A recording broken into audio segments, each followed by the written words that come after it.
నమస్కారం. టీజీ5 న్యూస్ వార్తలకు స్వాగతం. ముందుగా ముఖ్యాంశాలు. విచారణ తప్పదని బీఆర్ఎస్ నేతలపై రేవంత్ రెడ్డి వ్యాఖ్యలు. అక్రమ మార్గాలు ఎంచుకున్నప్పుడు ప్రజాస్వామ్యబద్ధంగా విచారణ తప్పదని వ్యాఖ్య. నేటి నేతలకు పదవి వ్యామోహం పోవడం లేదన్న ముఖ్యమంత్రి. బీఆర్ఎస్ నేతలు చేయాల్సిన తప్పులన్నీ చేశారని వ్యాఖ్య. వంగవీటి రంగాతో అంబటి రాంబాబును పోల్చడం దారుణమన్న కొల్లు రవీంద్ర. వైసీపీ భ్రష్టు పట్టిపోయిందన్న కొల్లు రవీంద్ర కులాలు మతాల పేరుతో రెచ్చగొట్టే ప్రయత్నం చేస్తున్నారని మండిపాటు. అంబటిపై దాడిని కులానికి రుద్దే ప్రయత్నం చేయడం సిగ్గుచేటని వ్యాఖ్య.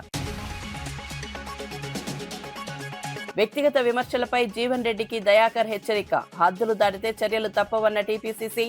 రాజకీయ విమర్శల్లో సంయమనం అవసరమని వెల్లడి. పార్టీ క్రమశిక్షణకు భంగం తగలకూడదని హెచ్చరిక. ఏపీ పరిస్థితులు ఆఫ్ఘనిస్తాన్ను తలపిస్తున్నాయన్న కళ్యాణి. మాజీ మంత్రులు ఇళ్లపై దాడులు దారుణమన్న వైసీపీ మహిళా విభాగం. పోలీసుల ప్రేక్షక పాత్ర శోచనీయమని విమర్శ.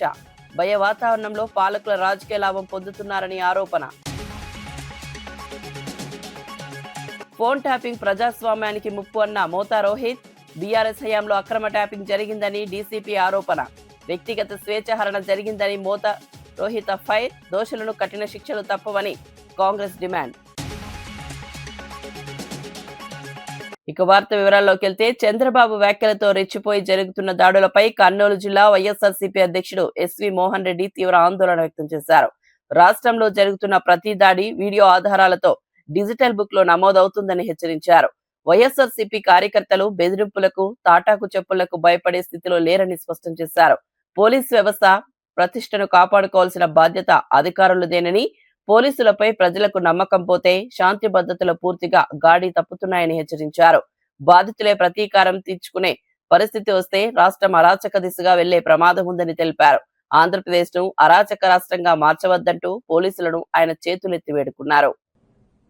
ఈ రోజు అక్కడ ఉన్నటువంటి పోలీసులు, ఆంధ్ర రాష్ట్ర పోలీస్ వ్యవస్థ ప్రతిష్టను దిగజార్చినారని చెప్తున్నా. మాకందరికీ కూడా డిపార్ట్మెంట్ మీద గౌరవం ఉంది, కానీ ఆడ మిమ్మల్ని తోసిపడేస్తున్నారు, మిమ్మల్ని కొడుతున్నారు, మీ ముందనే అంటు పెడుతున్నారు, మీ ముందనే బాంబులు వేస్తున్నారు. మీరు ఊరికే చూస్తూ ఉన్నారంటే చేతగానితనమా, ఇలాంటి అధికార పార్టీకి తలొగ్గినారా, పూర్తి సరెండర్ అయినారా? అదే జరిగిందంటే, ఇంకా మీ మీద నమ్మకం పోయిందంటే, పోలీసుల దగ్గర పోతే మాకు న్యాయం జరగదని రాష్ట్ర ప్రజలలో వచ్చిందంటే, ఎవరి కొద్ది వాడు లా అండ్ ఆర్డర్ చేతిలో తీసుకుంటాడు. అప్పుడు మీ ఏదన్నా దెబ్బలు తిన్నటోడో విక్టిము పోలీస్ స్టేషన్లకు రారు. చక్కగా ఎక్కడ కత్తులు దొరుకుతాయి, ఏ షాపులో కొడేళ్ళు దొరుకుతాయి, ఏ షాపులో కత్తులు దొరుకుతాయని చక్కగా అక్కడ పోయి వాడే రివెంజ్ పోతాడు. ఆ పరిస్థితి తీసుకొని రావకండి. డిపార్ట్మెంట్కు చేతులెత్తి నమస్కారం చేసి చెప్తున్నాను. వైఎస్ఆర్, మీరు పోలీస్ డిపార్ట్మెంట్ ప్రతిష్టను దెబ్బతీయకండి. కొంతమంది వలన పోలీస్ డిపార్ట్మెంట్ మీద నమ్మకం పోతే, రాష్ట్రము లా అండ్ ఆర్డర్ గాడి తప్పితే అరాచక ఆంధ్రప్రదేశ్ చేయకండి అని డిపార్ట్మెంట్కి కూడా మనవి చేస్తాం. ఈరోజు మీ సెంట్రల్ ఇంటెలిజెన్స్ ఏం చేస్తుంది?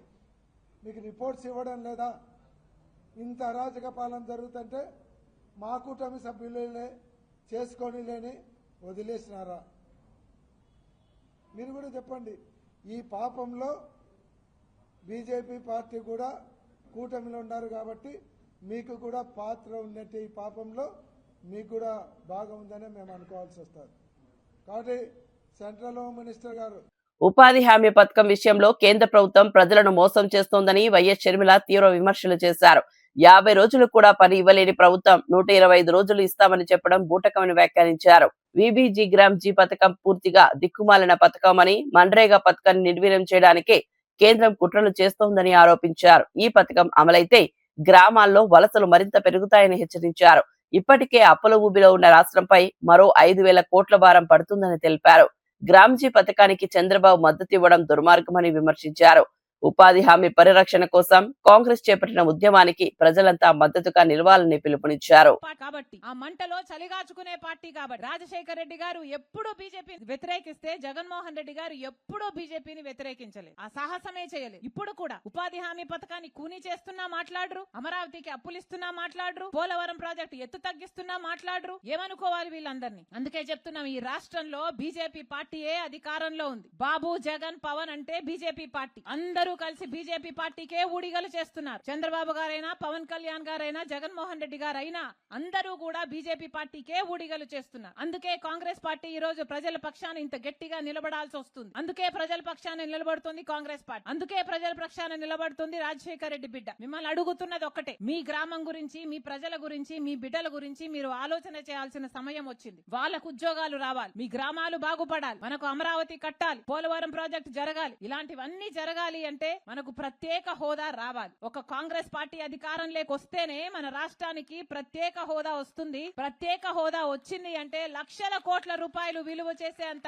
మేలు మన రాష్ట్రానికి జరుగుతుంది. మన బిడ్డలకు ఉద్యోగాలు వస్తాయి. మళ్ళీ చెప్తున్నాం, ఉపాధి హామీ పథకం బీజేపీ పార్టీ తెస్తున్న ఈ కొత్త విధానం విబి గ్రామ్ అనే చట్టం ఒక బూటకం. ఎక్కడికక్కడ మీరందరూ కూడా దీన్ని వ్యతిరేకించాలని, కాంగ్రెస్ పార్టీ వైపు నిలబడాలని మీ రాజశేఖర రెడ్డి బిడ్డ శిరస్సు వంచి చేతులు జోడించి మనస్ఫూర్తిగా ప్రార్థిస్తుంది. జోహార్ వైఎస్ఆర్, జోహార్ వైఎస్ఆర్, జోహార్, జై కాంగ్రెస్, జై జై కాంగ్రెస్. మేడారం సమ్మక్క సారాలమ్మ జాతరపై జరుగుతున్న తప్పుడు ప్రచారాలను మంత్రి సీతక్క ఖండించారు. సమ్మక్క సారాలమ్మ దేవతలు నచ్చని వాళ్లే కావాలనే దుష్ప్రచారం చేస్తున్నారని ఆరోపించారు. కొంతమంది స్వాములు, పీఠాధిపతులు కూడా ఉద్దేశపూర్వకంగా జాతరపై అపోహలు సృష్టిస్తున్నారని తెలిపారు.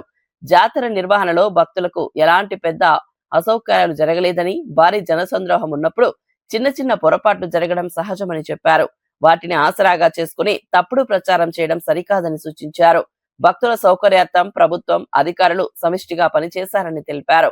మేడారం జాతరపై అపనమ్మకాలు మానేసి వాస్తవాలను గమనించాలని సీతక్క కోరారు. గత కొంతకాలంగా క్లాస్ కొద్దిగా పెరిగి ఈసారి హై క్లాస్ మాస్తో పాటు క్లాస్ పీపుల్ కూడా వచ్చారు. ఒకనొక దశలో అక్కడ ఏముంది, ఉట్టి దేవతలే కదా, ఊరు దేవుళ్లే కదా, ఎందుకు పోతున్నారు అన్నటువంటి కొంతమంది పూజారులు, స్వాములు ఇంతమంది ఇక్కడికి రావడాన్ని కూడా జీర్ణించుకోలేక, దానికి తోడు ఆ రాజకీయ పార్టీల నాయకులకు కొంత మత కుల పీఠాధిపతులు ఉన్నారు. ఆ పీఠాధిపతులకు, ఆ నాయకులకు ఈ దేవుళ్ల కాడికి రావడం నచ్చక, ఈ దేవుళ్ల కాడికి సమ్మక్క సారలమ్మ దగ్గరికి ఇన్ని కోట్ల మంది వస్తుంటే జీర్ణించుకోలేక కొన్ని మీడియా సంస్థలు, కొంతమంది వాళ్ళ అన్యాయ సోషల్ మీడియా ప్రతిదీ కూడా నెగిటివ్ నెరేటివ్ తీసుకుపోయి భక్తుల సంఖ్యను తగ్గించాలనే పెద్ద కుట్ర చేశారు. దానిలో భాగమే ఒక స్వామి డైరెక్ట్ గా జాతరలో ప్రమాదాలు జరిగే ప్రమాదం ఉందని నువ్వు ముందస్తు ఒక వారం, 4-5 రోజుల ముందు, వారం ముందు యూట్యూబ్లలో పెట్టి, అయినా కూడా జనాలు వచ్చారు. నేను పక్కా చెప్తున్నా, ఈ జాతరకు పెరిగినటువంటి ఆదరణను కొన్ని పార్టీలు, కొంతమంది స్వాములు, కొన్ని మీడియా సంస్థలు జీర్ణించుకోలేక తప్పుడు ప్రచారానికి ఎక్కువ ఒడిగొడతా ఉన్నారు. వారు స్పష్టంగా చెప్పిండు, నేను ఆ దేవుణ్ణి నమ్ముకున్నా, ఇక్కడి నుంచి పాదయాత్ర చేసినా అని. ఇవాళ మీరు మంచి మనసుతో నమ్ముకోండి, మంచి మనసుతో మొక్కుకోండి, మంచి చేయండి.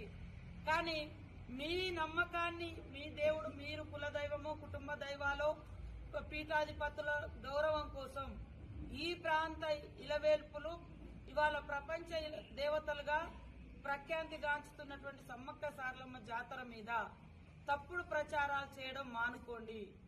ఆంధ్రప్రదేశ్ లో రెడ్ బుక్ పాలన బ్లడ్ బుక్ దశకు చేరిందని వైఎస్ఆర్సీపీ రాష్ట్ర అధికార ప్రతినిధి వంగవీటి నరేంద్ర తీవ్ర ఆరోపణలు చేశారు.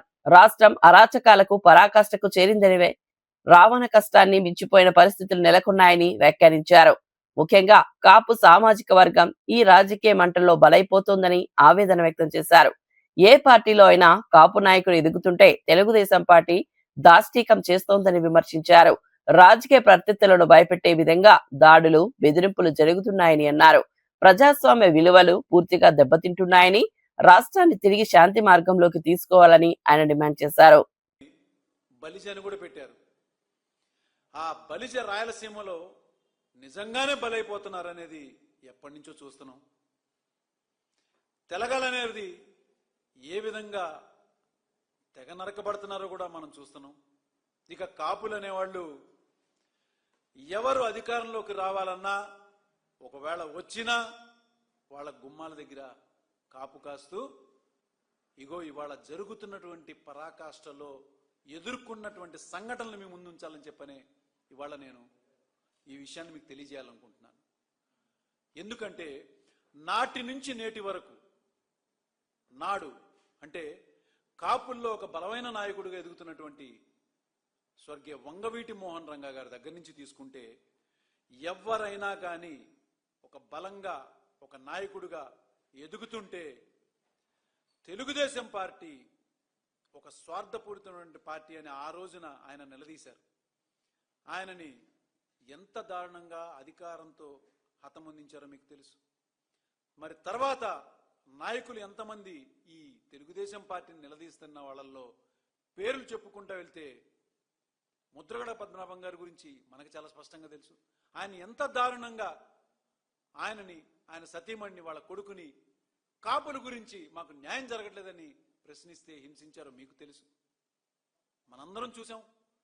ఇక ఇప్పుడున్న పరిస్థితుల్లోకి తీసుకొస్తే పేరు నాని గారిని కానీ, అంబటి రాంబాబు గారిని కానీ, ఈ మధ్య కాలంలో జరుగుతున్నటువంటి ఒక 3 నెలల క్రితం పార్టీ ఏదైనా కానీ తెలుగుదేశంలో ఉన్న ఆంధ్రప్రదేశ్ లో జంగిల్ రాజ్ కొనసాగుతోందని వైఎస్ఆర్సీపీ ప్రధాన కార్యదర్శి గడికోట శ్రీకాంత్ రెడ్డి తీవ్ర వ్యాఖ్యలు చేశారు. చట్టపాలన పూర్తిగా నిర్వీర్యమై శక్తి ఉన్నవారే న్యాయంగా మారిన పరిస్థితి నెలకొందని ఆరోపించారు. రాజకీయ ప్రత్యర్థులపై దాడులు, బెదిరింపులు పెరిగిపోతున్నా ప్రభుత్వం చూస్తూ ఊరుకుందని విమర్శించారు. ప్రజల ప్రాణాలు, ఆస్తులకు భద్రత లేకుండా పోయిందని తెలిపారు. పోలీస్ వ్యవస్థపై రాజకీయ ఒత్తిళ్లు పెరిగి న్యాయం దూరమవుతుందని ఆవేదన వ్యక్తం చేశారు. ఇలాంటి పరిస్థితులు ప్రజాస్వామ్యానికి ప్రమాదకరమని హెచ్చరించారు. రాష్ట్రాన్ని ఆటవిక పాలన నుంచి కాపాడాలంటే ప్రజలంతా అప్రమత్తంగా ఉండాలని, ప్రజాస్వామ్య హక్కుల కోసం పోరాడాల్సిన అవసరం ఉందని గడికోట శ్రీకాంత్ రెడ్డి పిలుపునిచ్చారు. గతంలో హత్య రాజకీయాలు జరిగినప్పుడు కానీ, ఫ్యాక్షన్ రాజకీయాలు జరిగేటువంటి సమయాలలో కానీ, ఇట్లాంటి టైంలలో కూడా పోలీస్ వ్యవస్థ చక్కగా కరెక్ట్గా పనిచేస్తూ ఉండేది. ఒత్తిళ్లకు తలదోకుండా న్యాయం వైపు పోయేది. ఇప్పుడు చేస్తున్నటువంటి సిస్టంలో చాలా దారుణంగా ఉన్నాయి. దాడులు చేసేది, ఇల్లులు నిప్పులు పెట్టేది, మళ్ళీ వాళ్ళపైనే కేసులు పెట్టి వాళ్ళనే అరెస్ట్ చేసేది. ఇది సాంప్రదాయమా? రాంబాబు గారు ఒక మాట అన్నారు అని చెప్పి మీరు ఇది చేశారే, మరి అక్కడ వేలాది మంది మీడియాలలో వచ్చి మాటలు మాట్లాడినట్టు ఎన్ని రికార్డ్ అయినాయి కదా. వాళ్ళందరిపైన చర్యలు తీసుకునే దమ్ము మీకు ఎందుకు లేదు? వ్యవస్థలపైన గౌరవం లేనట్లే కదా మీకు. మరి ఆ రోజు పట్టాభి గారు కానీ, నేను చెప్పినట్టు నాయకులంతా జగన్మోహన్ రెడ్డి గారిని అంత నీచాది నీచంగా ఘోరంగా మాట్లాడారే, అప్పుడు మేము మాట్లాడింది తప్పు అన్నటువంటి మాట మీ నోట్లో నుంచి ఏ రోజన్నా వచ్చిందా? ఈ మీ దిగజారుడుతనానికి నిదర్శనం ఇది. మరొక పక్క అప్పనంగా 1000 ఎకరాలు సంబంధించి 1000 కోట్లకు సంబంధించిన ఆస్తులు మీ కుటుంబ సభ్యులకి ఇచ్చేసుకుంటాం. ఇవన్నీ అంశాలు ప్రజలు ఎక్కడ చర్చకు వస్తాయో అని చెప్పి ఈ దాడులు చేయించడం, దీన్ని డైవర్ట్ చేయించడం, ఇదే ప్రజాస్వామ్యం? నీకు చిత్తశుద్ధి ధైర్యం ఉంటే ప్రశ్నించే వాళ్ళని పిలిపించి ఏందయ్యా మీ బాధ అని చెప్పి కనుక్కో.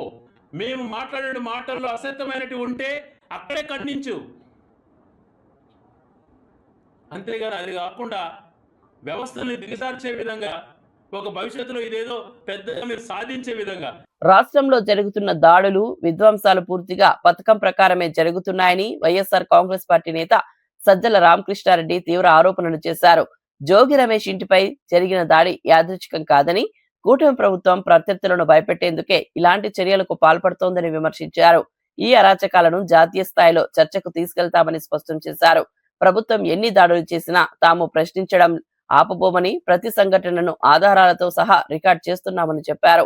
తమను ఇబ్బంది పెట్టాలని చూస్తే భవిష్యత్తులో వడ్డీతో సహా రిటర్న్ గిఫ్ట్ తప్పదని హెచ్చరించారు. ప్రజాస్వామ్యంలో ప్రతిపక్ష స్వరం అణిచివేయాలని చూస్తే అది ప్రభుత్వానికే ప్రమాదకరమని సజ్జల రామకృష్ణారెడ్డి వ్యాఖ్యానించారు. ఇష్యూస్ మీద ప్రశ్నించడానికి సహించలేకున్నాను. దానికోసం కొత్త ఇది క్రియేట్ చేసేసి టెర్రరైజ్ చేసి ఎక్కడ వాయిస్ రేయకూడదని ప్రయత్నం చేస్తాం. ఇది నిలబడదు.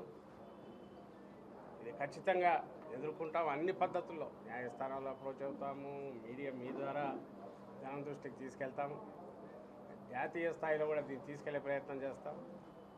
అలాగే సెంట్రల్ హోమ్ మినిస్టర్ను వాళ్ళను కలిసి హోమ్ సెక్రటరీ కూడా మా పార్లమెంట్ సభ్యులు లెటర్స్ పెట్టారు, అక్కడ కలుస్తారు. ఎన్హెచ్ఆర్సీని అప్రోచ్ అయ్యారు. మీ గొయ్యి మీరు తవ్వుకోండి, మాకు అభ్యంతరం లేదు. మీ గొయ్యి మీరు తవ్వుకోవడంలో భాగంగా మా మీద జరిగే వాటికి ప్రతి దానికి అయితే రికార్డు ఉంటుంది. మేము వచ్చిన తర్వాత మళ్ళీ అధికారంలోకి వచ్చినాక ఆ రికార్డుకు తగిన సెటిల్మెంట్ కూడా ఉంటుంది, వడ్డీతో సహా అనే విషయం అయితే ఆయనకు మళ్ళీ చెప్పదలుచుకున్నాం. అవన్నీ చట్టబద్ధంగానే చేస్తాం. ఎక్కడ చట్టాన్ని ఉల్లంఘించి విధాలుగా ఊర్లో రౌడీలను గంజాయి బ్యాచ్లను తెచ్చేసాం, లేదా బ్లేడ్ బ్యాచ్లను తెచ్చేసాం, టెర్రరైజ్ చేసి అటాక్ చేసి టెర్రరైజ్ చేయాలనుకునే దాన్ని ఇది చేయము. చట్టబద్ధంగానే అన్నీ జరుగుతాయి. మీ మీద అన్ని రకాల కేసులు పెట్టి ఏ రకంగా ఇది చేయాలనేది మాకు తెలుసు. ఒకవేళ మాకు తెలియని ఉంటే మీరు నేర్పిస్తున్నారు కాబట్టి ఖచ్చితంగా మీకు దీనికి తగిన మీకు వాటి ఒక రిటర్న్ గిఫ్ట్ అనేది ఖచ్చితంగా ఉంటుంది. నేను మీ అందరికీ చంద్రబాబు నాయుడు గారికి చెప్తున్నాను. బీఆర్ఎస్ నేతలు కేసీఆర్ ను జాతిపితగా అభివర్ణించడం ముఖ్యమంత్రి రేవంత్ రెడ్డి ఘాటుగా స్పందించారు. తెలంగాణ ఉద్యమాన్ని నడిపిన వారిలో ప్రొఫెసర్ కోదండరాం ఉద్యమకారుడు కాదా అని ప్రశ్నించారు. ఉద్యమ సమయంలో కోదండరాం ఇంటి తలుపులు బద్దలు కొట్టి అరెస్టు చేసిన ఘటన మీ పాలనలోనే జరిగిందని గుర్తు చేశారు. అప్పుడు ఉద్యమకారుల పట్ల గౌరవం గుర్తుకు రాలేదా అంటూ బీఆర్ఎస్ ను నిలదీశారు. తెలంగాణ ఉద్యమం అనేది ఒక్క వ్యక్తితో సాధ్యపడలేదని, అనేక మంది త్యాగాల ఫలితమే రాష్ట్ర సాధన అని సీఎం స్పష్టం చేశారు. ఉద్యమాన్ని వ్యక్తిగత ఆస్తిలా చిత్రీకరించడం చరిత్రకు అన్యాయమని రేవంత్ రెడ్డి వ్యాఖ్యానించారు. మరి ఈనాడు జాతిపితగా చెప్పుకునే వాళ్ళు, ఉద్యమకారులు అని చెప్పుకునే వాళ్ళు, రాజకీయ పార్టీలు ఒక పరిస్థితిలో వైఫల్యం చెందినాయి అనుకున్నప్పుడు అన్ని రాజకీయ పార్టీలు కలిసి ఒక పొలిటికల్ జేఏసీ పెట్టుకొని ఆ జేఏసీకి చైర్మన్గా ప్రొఫెసర్ కోదండరాం గారిని పిల్లలకు పాఠాలు చెప్పుకునే పంతులను మనం ముందులో పెట్టుకొని తెలంగాణ రాష్ట్రాన్ని సాధించినాం. వారు ఉద్యమకారుడు కాదా? ఉద్యమాన్ని నడపలేదా? రాజకీయ పార్టీలను అన్నిటిని ఒక తాటి మీదకి తీసుకురాలేదా? కుల సంఘాలను, మత సంఘాలను, చివరికి బిచ్చగాళ్ళ సంఘాన్ని కూడా ఏకం చేయగలిగిన శక్తి, రిక్షా దొక్కుకునే సంఘాలను కూడా ఏకం చేయగలిగిన శక్తి ప్రొఫెసర్ కోదండరాం గారు ఆ రోజు బాధ్యత నిర్వహించలేదా?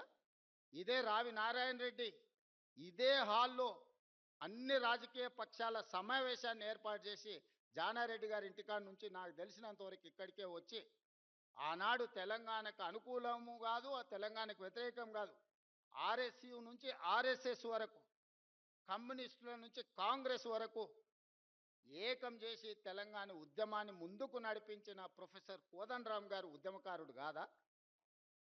మరి అలాంటి ఉద్యమకారుడైన కోదండరాం గారి ఇంటి తలుపులు బద్దలు కొట్టించి పోలీసులతో ఈడ్చుకపోయేటంత నేరం కోదండరాం గారు ఏం చేసిండ్రు? మీరు అధికారంలో ఉన్నప్పుడు ఉద్యమకారులకు జరిగిన అవమానం మీరు అప్పుడే మర్చిపోయినరా? తిరుపతి లడ్డూలో జంతువుల కొవ్వు ఉందంటూ చేసిన వ్యాఖ్యలపై తెలుగుదేశం పార్టీ డిఫెన్స్ లో పడిందని వైఎస్ఆర్ కాంగ్రెస్ పార్టీ రాష్ట్ర అధికార ప్రతినిధి మార్గాని భరత్ విమర్శించారు. లడ్డూ పవిత్రతపై ఆరోపణలు చేయడం కోట్లాది భక్తుల మనోభావాలను దెబ్బతీసినట్లేనని అన్నారు. ఏడాదిన్నరగా చంద్రబాబు కూటమి నేతలు తప్పుడు ప్రచారం చేస్తున్నారని ఆరోపించారు. ల్యాబ్ రిపోర్టులు జంతు కొవ్వు లేదని స్పష్టంగా చెబుతున్నా ఇప్పటికీ అదే అంశాన్ని రాజకీయం కోసం వాడుకుంటున్నారని మండిపడ్డారు. ఇలాంటి ఆరోపణలపై ఎవరైనా మౌనంగా ఉంటారా అని ప్రశ్నించారు.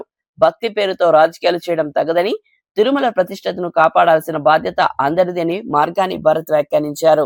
కార్యక్రమం పేజ్ నంబర్ 35 లో ఏదైతే ఈ రిపోర్ట్ ఇచ్చిన దాంట్లో యానిమల్ ఫ్యాట్ ఉందని చూపిస్తా ఉన్నాడు. అది ఎప్పుడుదండి? అది ఎప్పుడైతే సిబిఐ ఎంటర్ అయిన తర్వాత కోర్టుకి ప్రజెంట్ చేసిన దాంట్లో నేను పేజ్ నెంబర్ 35 కూడా చూపిస్తాను. అక్కడ ఎక్కడుందో చూపించండి. మీరు గతంలో మీరు మ్యానుఫ్యాక్చర్ చేసిన పాత రిపోర్ట్స్ ఉన్నాయి కదా, ఆ రిపోర్ట్స్ ఆధారంగా చూసుకుని అందులో చూపిస్తా ఉన్నాడు. ఎప్పుడైతే సిబిఐ ఎంటర్ అయిన తర్వాత, ఒక సిట్ ఫామ్ అయిన తర్వాత, వాళ్ళు ఒక సుమారుగా ఛార్జ్ షీట్, నాకు తెలిసి 400 పేజీల దగ్గర ఛార్జ్ షీట్ కోర్టుకి సబ్మిట్ చేసిన తర్వాత, ఆ సబ్మిట్ చేసిన దాంట్లో 35వ పేజీలు ఎక్కడ ఉందని అడుగుతా ఉన్నా. ఆయనతో పాటు పయ్యావల్ కేశవ్ ఫైనాన్స్ మినిస్టర్, అతను కూడా చెప్పాడు పేజ్ నంబర్ 35 అని. ఎక్కడ ఏ పేజ్ నంబర్ 35లో ఉందో చూపించండి. ఇలాగ మిస్లీడ్ చేసే కార్యక్రమం చేయకండి. అసలు తప్పు జరిగింది, మీ దగ్గర తప్పు జరిగింది. మీ దగ్గర తప్పు జరిగినప్పుడు మీరు క్షమాపణ కోరాల్సింది మీరు ముగ్గురు 3 ఫ్లైట్లలో ఎలా 3 ఫ్లైట్లలో తిరుగుతున్నారు కదా, ముగ్గురు 3 ఫ్లైట్లలో తిరుపతి కొండెక్కి అక్కడ వెళ్ళి ముక్కుని నేలపైకి రాసి పొరపాటు జరిగిందని మీరు క్షమాపణ కోరుకోండి. ఎందుకంటే కలియుగంలో మీరు ఈ కాలంలోనే చూసేస్తారు, మీరు ఉంటున్న జీవితంలోనే. ఎందుకంటే మీరు అంత పెద్ద తప్పు చేశారు, దేవుణ్ణి రాజకీయాల్లోకి లాగే అంత వ్యక్తులు మీరు.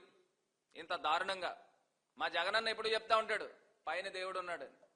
ఆ దేవుడే మీకు శాస్త్రి. కుల మతాలను అడ్డం పెట్టుకుని వైసీపీ రాజకీయాలు చేస్తుందని మంత్రి కొల్లు రవీంద్ర తీవ్ర విమర్శలు చేశారు.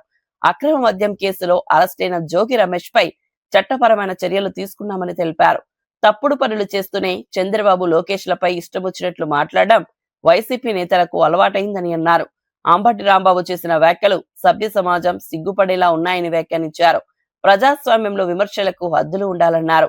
వైసీపీ నేతల భాషల పట్ల ప్రజల్లో తీవ్ర ఆగ్రహం ఉందని, అదే వారి రాజకీయ పతనానికి కారణమవుతుందని మంత్రి కొల్లు రవీంద్ర స్పష్టం చేశారు. ప్రజలను రెచ్చగొట్టే వ్యాఖ్యలు మానుకుని బాధ్యతాయుతంగా వ్యవహరించాలని హితవు పలికారు. భ్రష్టు పట్టినటువంటి వైఎస్ఆర్ పార్టీ ఇవాళ వైసీపీ నాయకులు ఇష్టారాజ్యంగా మాట్లాడి వాళ్ళు మాట్లాడినటువంటి భాషకి ప్రజల్లో వచ్చినటువంటి వ్యతిరేకతని ఇవాళ కులాల పేరు చెప్పి, మతాల పేరు చెప్పి, కుల మతాల మీద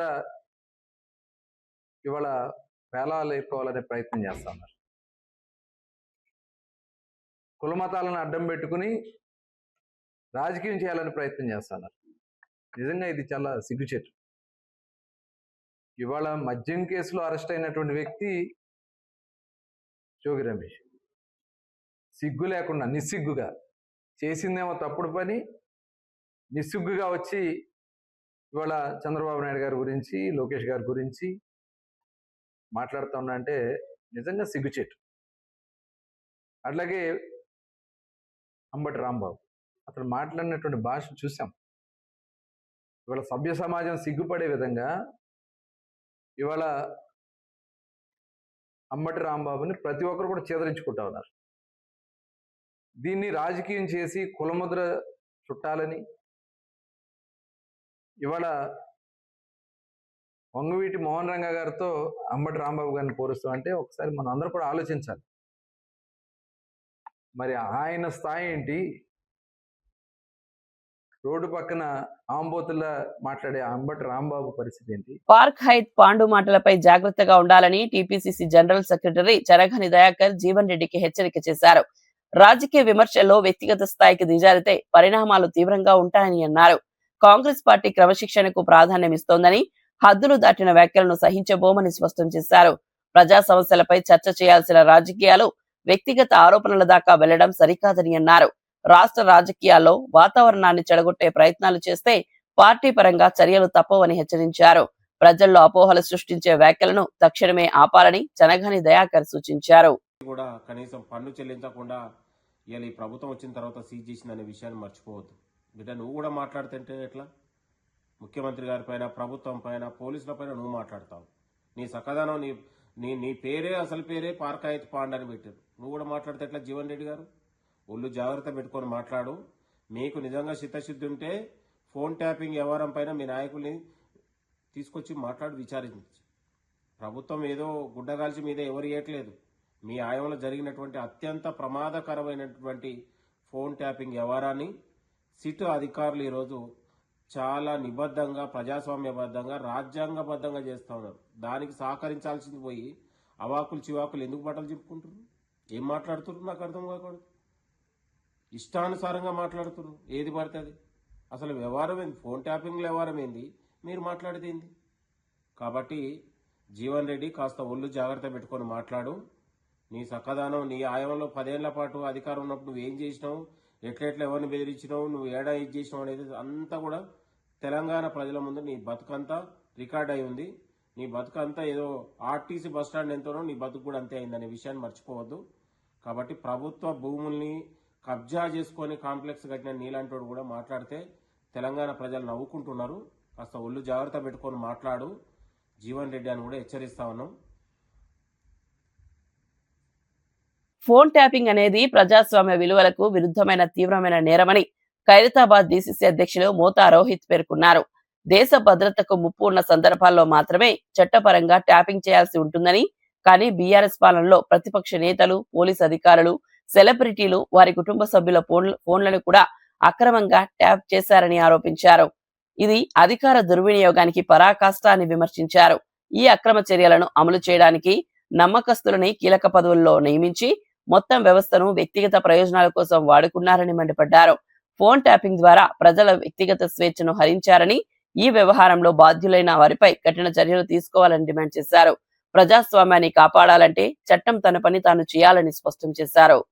ఫోన్లు లేకపోతే దేశానికి వ్యతిరేకంగా వ్యవహరిస్తున్నటువంటి వాళ్ళ ఫోన్లు లేకపోతే నక్సలైట్ల ఫోన్లు వారి కార్యాచరణ తెలుసుకోనికే, వారి కదలికలు తెలుసుకోనికే చేస్తారు. మరి ఈ మొనగాడు ఎవరి ఫోన్లు ట్యాప్ చేసిండండి? ప్రతిపక్ష నాయకులవి, పోలీస్ అధికారులవి. సరే, ప్రతిపక్ష నాయకులవి ట్యాప్ చేస్తుండంటే మేము చేస్తున్న తప్పుడు పనుల మీద ప్రజల తరఫున పోరాడుతుండ్రు, వీరికి ఎవరెవరు మరి ఇన్ఫర్మేషన్ ఇస్తున్నారని తెలుసుకోనికే ట్యాప్ చేసింది అనుకుందాం.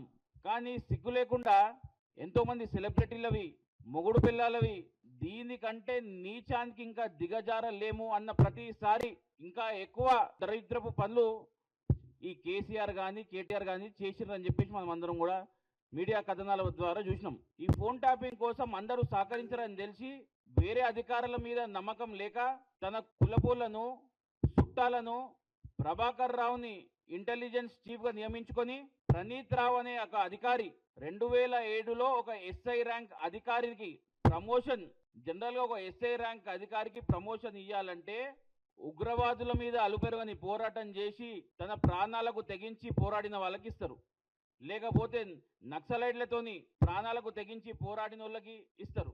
మరి ఈయన ఏం చేసిండండి?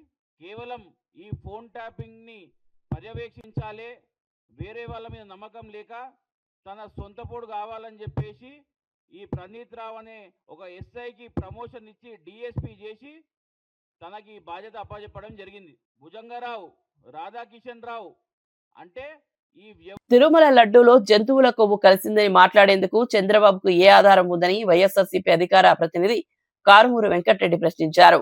లడ్డూ పవిత్రతను దెబ్బతీసేలా వ్యాఖ్యలు చేసి ఇప్పుడు వాటిని సమర్థించడం దారుణమని విమర్శించారు. ల్యాబ్ రిపోర్టులు కల్తీ జరగలేదని స్పష్టంగా చెప్పినా ఇప్పటికీ కల్తీ నెయ్యి అంటూ ఎల్లో మీడియాతో కలిసి తప్పుడు ప్రచారం చేస్తున్నారని ఆరోపించారు. కోట్లాది మంది భక్తుల మనోభావాలతో చెలగాటమాడటం సరికాదని అన్నారు. రాజకీయ లబ్ధి కోసం దేవాలయాలను, ప్రసాదాలను వాడుకోవడం ప్రమాదకర ధోరణి అని హెచ్చరించారు. తిరుమల తిరుపతి దేవస్థానం ప్రతిష్టను కాపాడాల్సిన బాధ్యత పాలకులదేనని, భక్తుల విశ్వాసాన్ని దెబ్బతీసే వ్యాఖ్యలపై ప్రజలు గమనిస్తున్నారని కారుమూరి వెంకటరెడ్డి స్పష్టం చేశారు. మీ రాజకీయ అవసరాల కోసం, స్వార్థ అవసరాల కోసం 1,00,000 సార్లు మీరు రోడ్డు మీదకి వచ్చి నా భార్యను ఎలా అన్నారు అని చెప్పి మాట్లాడారు. మీరు ఇప్పుడు తిరుమల వెంకటేశ్వర స్వామి ప్రతిష్టను, పవిత్రతను పూర్తిగా ఈరోజు బజార్లోకి తీసుకొని వచ్చి నిస్సిగ్గుగా మాట్లాడుతూ ఉన్నారు. నేను ఒకటి స్పష్టంగా ఈరోజు మీరు చేస్తున్నటువంటి నీచమైనటువంటి రాజకీయం, ఎన్డీడీబీ ల్యాబ్ కానీ, గుజరాత్లోని ఎన్డీడీబీ ల్యాబ్ కానీ, అదేవిధంగా హర్యానాలోని ఎన్డీఆర్ఐ ల్యాబ్ కానీ ఎక్కడా కూడా జంతువుల కొవ్వు ఇలాంటివి కలవలేదని చెప్పినా ఇంకా మీరు కలిసిందని చెప్పి దుర్మార్గమైనటువంటి ప్రచారం చేస్తున్నారే. ఇదేమన్నా హెరిటేజ్ నెయ్యిలాగా కల్తీ ఉంటుందా? హెరిటేజ్ నెయ్యిలాగా కల్తీ ఉంటుందని చెప్పేస్తే, లేదంటే మీ ఎల్లో బఫుల్ని కూడా హ్యాపీగా ఫీల్ అవుతారు కదా. మీ ఎల్లో బఫుల్ని కూడా హెరిటేజ్ నెయ్యిలాగా అంతా కల్తీగానే ఉంటుందని చెప్తే ఇక దానికి అవుతారు కదా. క్షమాపణ చెప్పండి ఇప్పటికైనా. ఈ 75 ఏళ్ల వయసులో మీరు పాపం చేస్తూ ఉన్నారు. మీ పాపానికి క్షమాపణ చెప్పండి. ఒకరోజేమో రసాయనాలు అంటారు, ఓ రోజేమో కల్తీ నెయ్యి అంటారు, ఓ రోజు సింథటిక్ నెయ్యి అంటారు, ఓ రోజు గొడ్డు కొవ్వు అంటారు, ఓ రోజు పంది కొవ్వు అంటారు. ఇక్కడ జంతువుల కొవ్వు కలవలేదని చెప్పి మీరు బాధపడుతున్నట్టుగా ఉంది. జంతువుల కొవ్వు కలపాలని చెప్పి మీరు ప్రయత్నిస్తున్నట్టుగా మాట్లాడుతూ ఉంది. ఇక్కడ శ్రీవారితో పెట్టుకుంటే ఈ జన్మలోనే అనుభవిస్తారు. ఖచ్చితంగా ఇదైతే నిజం. వెంకటేశ్వర స్వామితో పెట్టుకున్న వాళ్ళు ఖచ్చితంగా కూడా అనుభవిస్తారు. అది ఈరోజు ఎవరు వెంకటేశ్వర స్వామి ప్రతిష్టను దిగజారుస్తూ ఉన్నారో, మీరు ఫ్లెక్స్లు వేసి రోడ్ల మీద లడ్డూ ఫ్లెక్స్లు వేసి మహా అపచారం జరిగిందని చెప్పి ఇంకా తప్పుడు ప్రచారాలు చేస్తుంది మీరు కాదా? లడ్డూకి కళ్ళు పెట్టి, లడ్డూకి కాళ్ళు చేతులు పెట్టి, లడ్డూకి నోర్లు పెట్టి వీడియోలు చేసి లడ్డూ ప్రతిష్టని దెబ్బతీస్తుంది మీరు కాదా? ఇంకా కూడా సిగ్గు లేకుండా ఎలా మాట్లాడతావు? ముఖ్యమంత్రి హోదాలో నువ్వు మాట్లాడుతున్నటువంటి నీచం ఇది. వైఎస్ఆర్సీపీ ప్రభుత్వ కాలంలో రాష్ట్రం అప్పుల పాలవుతోందని హడావిడి చేసిన చంద్రబాబు ఇప్పుడు ఏ సెక్టార్ను వదలకుండా ఇష్టానుసారంగా అప్పులు చేస్తూ రాష్ట్రాన్ని మరింత ఆర్థిక భారంలోకి నెట్టుతున్నారని మాజీ ఆర్థిక మంత్రి బుగ్గన రాజేంద్రనాథ్ రెడ్డి ఆరోపించారు. అప్పట్లో రాష్ట్రం శ్రీలంక అవుతుందంటూ ప్రజలను భయపెట్టారని, కానీ ఇప్పుడు అదే చంద్రబాబు భారీ అప్పులు చేస్తూ మౌనం పాటిస్తున్నారని విమర్శించారు. కార్పొరేషన్ల ప్రభుత్వ రంగ సంస్థల అన్నింటినీ అప్పుల ఊబిలోకి నెట్టారని చెప్పారు. అప్పుల వినియోగంపై స్పష్టత లేకుండా భవిష్యత్తు తరాలపై భారాన్ని మోపుతున్నారని అన్నారు. అప్పులపై నిజాయితీగా శ్వేతపత్రం విడుదల చేయాలని డిమాండ్ చేశారు. రాష్ట్ర ఆర్థిక స్థితిపై ప్రజలను మభ్యపెట్టే ప్రయత్నాలు ఇక సాగవని, వాస్తవాలు బయటకు వస్తాయని బుగ్గన హెచ్చరించారు.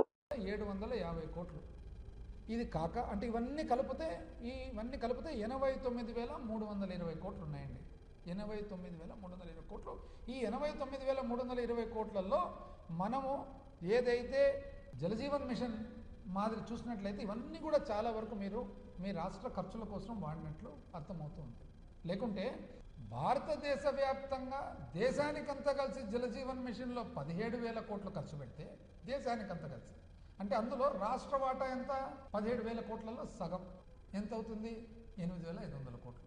మొత్తం దేశమంతా కలిసి 8,500 కోట్లు రాష్ట్రాలు ఖర్చు పెడితే మీరు మాత్రము ఆ జలజీవన్ మిషన్ పేరు మీద 12,000 కోట్లు అప్పు చేసినారండి. అంటే ఎక్కడ వాడినట్లేదు. అదేవిధంగా పవర్ ఫైనాన్స్, అదేవిధంగా మార్క్ఫెడ్, అదేవిధంగా ఏదన్నా చూడండి. ఇది కాక రాజధాని పేరు మీద రాజధానికి వచ్చేసి ప్రపంచ బ్యాంకు, ఏషియన్ డెవలప్మెంట్ బ్యాంకు నుంచి 15,000 కోట్లు, హడ్కో నుంచి 11,000 కోట్లు, జర్మనీకి చెందిన KFW సంస్థ నుంచి 5,000 కోట్లు, మరి NABFID నుంచి 7,500 కోట్లు, APPFCL నుంచి 1,500 కోట్లు, నాబార్డు నుంచి 7,387 కోట్లు, మొత్తం 47,387. ఇప్పటికీ రాజధాని తరఫున రాజధాని కోసము అమరావతి కోసం 47,387 కోట్లు. ఎక్కడికి వెళ్తున్నాము అని మాకేం చెప్తారు? అప్పులు అప్పులు అప్పులు, అది చేసిరి ఇది చేసిరి, శ్రీలంక, వెనిజులా, కొలంబియా అంటారు. ఈరోజు మీరు చూడండి చేసే పరిస్థితి. మేము చెప్తూ వస్తున్నాం. ఏమని చెప్తున్నాము? నిజం చెప్పాలంటే మేము అందరితో పోల్చుకున్నా, దేశంతో పోల్చుకున్నా, మిగతా ఎన్నో రాష్ట్రాలతో పోల్చుకున్నా కూడా మేము చాలా తక్కువ అండి చేసింది. మీరు కేవలం మీడియాలో మీకున్న శక్తి వలన మీరు అబద్ధాన్ని నిజంగా నిరూపించేదానికి మీరు ఆంధ్రప్రదేశ్ లో జరుగుతున్న పరిణామాలు చూస్తే మనం ఆఫ్ఘనిస్తాన్ లో ఉన్నామా అన్న అనుమానం కలుగుతోందని వైఎస్ఆర్సీపీ మహిళా విభాగం అధ్యక్షురాలు వరద కళ్యాణి తీవ్ర వ్యాఖ్యలు చేశారు. మాజీ మంత్రులు ఇళ్లపై పెట్రోలు, బాంబులతో దాడులు చేసి హత్యాయత్నాలకు పాల్పడడం దారుణమని అన్నారు. పోలీసులు కళ్ల ముందే ఇవన్నీ జరుగుతున్నా వారు ప్రేక్షక పాత్ర పోషించడం శాంతి భద్రతల వైఫల్యానికి నిదర్శనమని విమర్శించారు. తిరుపతి లడ్డూపై పెట్టిన తప్పుడు రెచ్చగొట్టే ఫ్లెక్సీలను వెంటనే తొలగించాలని డిమాండ్ చేశారు. ప్రజాస్వామ్యంలో భిన్నాభిప్రాయాలకు చోటుండాలని, కానీ హింసను ప్రోత్సహించడం ప్రమాదకరమని హెచ్చరించారు. రాష్ట్రంలో భయ వాతావరణం సృష్టించడం ద్వారా పాలకులు రాజకీయ లబ్ధి పొందాలని చూస్తున్నారని, ప్రజలు ఈ పరిస్థితులను గమనిస్తున్నారని ఆమె పేర్కొన్నారు. వచ్చింది 3 అంశాల మీద. దీని మీద సమాధానం చెప్పాల్సింది పోయి ఎమ్మెల్యే ఏకంగా భర్తతో కలిసి వచ్చి దాడి చేయడం ఏంటి? కేంద్ర మంత్రి పెమ్మసాని గారి వ్యాఖ్యలు ఏంటి? అతని అనుచరులు దగ్గరుండి వాళ్ళే దాడి చేయడం ఏంటి? మనం చూసాం ఆ విజువల్స్ లో. అసలు ఎమ్మెల్యే భర్తే కర్ర పట్టుకొని వచ్చి కొట్టడం ఏంటి? కర్రలతో, సుత్తులతో, రాడ్డులతో, రాళ్లతో. అంటే భయాందోళనలు గురి చేయాలి, ప్రతిపక్షం అనేది మోగపోవాలి. అసలు ఎంత దారుణం అంటే ఈ ఫ్లెక్సీలు ఏంటండి? ఈ ఫ్లెక్సీలు ఏంటి? ఫ్లెక్సీలు సిబిఐ రిపోర్ట్లో స్పష్టంగా చెప్పింది కదా, అందులో జంతు కొవ్వు కలవలేదు అని. అంటే న్యాయస్థానాలు వీటి మీద వీళ్ళకి నమ్మకం లేదా? నమ్మకం లేక ఇలాంటి ఫ్లెక్సీలు అడ్రస్ ఏమీ లేకుండా వేయడమా? అంటే ప్రజల్ని ఇలా నిత్యం మభ్యపెడుతూ పక్కదోవ పట్టిస్తూ.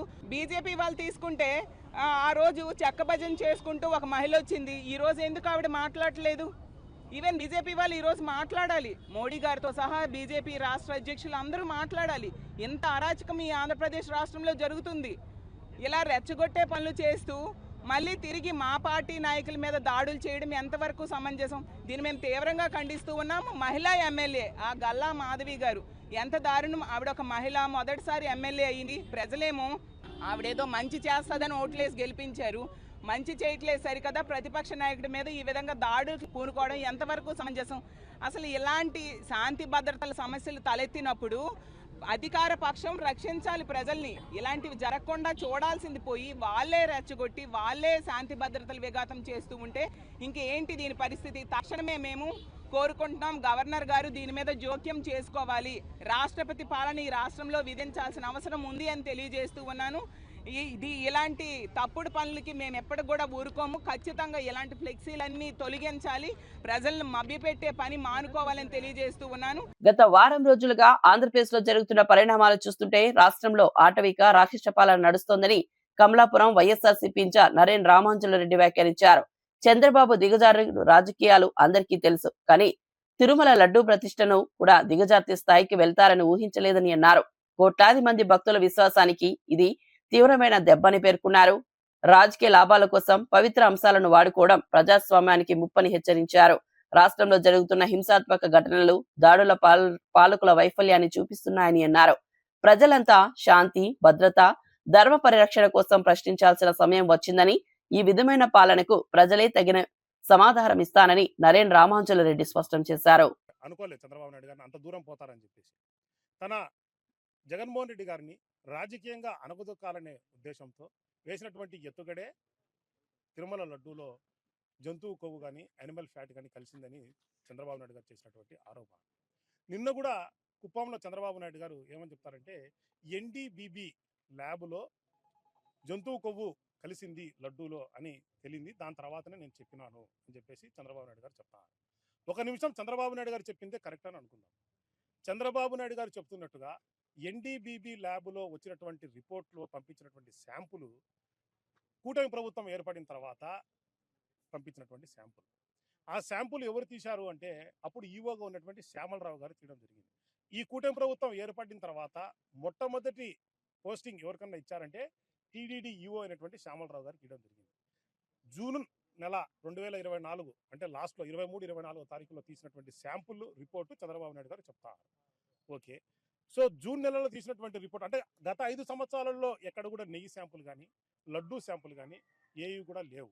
సో అవి ఏవి కూడా ఎన్డీబీబీ ల్యాబ్లకు కావచ్చు, అది పంపించినటువంటి దాఖలాలు లేవు. సో ఎన్డీబీబీ ల్యాబ్కు పంపించినటువంటి శాంపుల్ చంద్రబాబు నాయుడు గారి హయాంలో శ్యామలరావు గారి నేతృత్వంలో తీసినటువంటి శాంపుల్ ఎన్డీబీబీ ల్యాబ్కు పంపించారు. దాంట్లో జంతు కొవ్వు ఉందని చెప్పారనేది చంద్రబాబు నాయుడు గారు చెప్తున్నారు. సో దాంట్లో ఉందని తేలితే గత 5 సంవత్సరాలలో ఉందని ఆయన ఈ రకంగా చెప్తారు. వార్తలు ముగించే ముందు ముఖ్యాంశాలు మరోసారి. విచారణ తప్పదని బీఆర్ఎస్ నేతలపై రేవంత్ రెడ్డి వ్యాఖ్యలు. అక్రమ మార్గాలు ఎంచుకున్నప్పుడు ప్రజాస్వామ్యబద్ధంగా విచారణ తప్పదని వ్యాఖ్య. నేటి నేతలకు పదవి వ్యామోహం పోవడం లేదన్న ముఖ్యమంత్రి. బీఆర్ఎస్ నేతలు చేయాల్సిన తప్పులన్నీ చేశారని వ్యాఖ్య. వంగవీటి రంగాతో అంబటి రాంబాబును పోల్చడం దారుణమన్న కొల్లు రవీంద్ర. వైసీపీ భ్రష్టు పట్టిపోయిందన్న కొల్లు రవీంద్ర. కులాలు మతాల పేరుతో రెచ్చగొట్టే ప్రయత్నం చేస్తున్నారని మండిపాటు. అంబటిపై దాడిని కులానికి రుద్దే ప్రయత్నం చేయడం సిగ్గుచేటని వ్యాఖ్య. వ్యక్తిగత విమర్శలపై జీవన్ రెడ్డికి దయాకర్ హెచ్చరిక. హద్దులు దాటితే చర్యలు తప్పవన్న టీపీసీసీ. రాజకీయ విమర్శల్లో సంయమనం అవసరమని వెల్లడి. పార్టీ క్రమశిక్షణకు భంగం తగలకూడదని హెచ్చరిక. ఏపీ పరిస్థితిలో ఆఫ్ఘనిస్తాన్ను తలపిస్తున్నాయన్న కళ్యాణి. మాజీ మంత్రులు ఇళ్లపై దాడులు దారుణమన్న వైసీపీ మహిళా విభాగం. పోలీసుల ప్రేక్షక పాత్ర శోచనీయమని విమర్శ. భయ వాతావరణంలో పాలకుల రాజకీయ లాభం పొందుతున్నారని ఆరోపణ. ఫోన్ ట్యాపింగ్ ప్రజాస్వామ్యానికి ముప్పు అన్న మోతా రోహిత్. బీఆర్ఎస్ హయాంలో అక్రమ ట్యాపింగ్ జరిగిందని డీసీపీ ఆరోపణ. వ్యక్తిగత స్వేచ్ఛహరణ జరిగిందని మోతా రోహిత్ ఫైర్. దోషులను కఠిన శిక్షలు తప్పవని కాంగ్రెస్ డిమాండ్. ఇవి నాటి వార్తా విశేషాలు. మరో బులెటిన్లో మళ్ళీ కలుద్దాం.